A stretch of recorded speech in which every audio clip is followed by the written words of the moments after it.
The Zendrop Chrome extension enhances your dropshipping experience by integrating directly with your browser, allowing you to import products from AliExpress and automate order processing. Here's how to use it effectively. Install the extension. Visit the Chrome Web Store and search for Zendrop or find it on Zendrop's website. Click Add to Chrome and follow the prompts to install it. Log into Zendrop. Ensure you're logged into your Zendrop account before using the extension. Product import.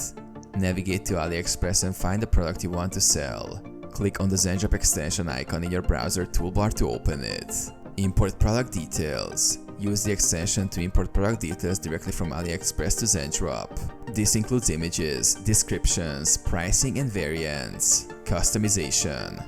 Customize product details such as pricing, titles, and descriptions within Zendrop to fit your store's branding and pricing strategy. Automated order fulfillment. When a customer places an order on your store, use Zendrop's extension to automatically fulfill orders on AliExpress. This simplifies the process by automatically entering customer shipping details and placing the order on AliExpress. Monitoring and support. Monitor order statuses and track shipments directly through Zendrop.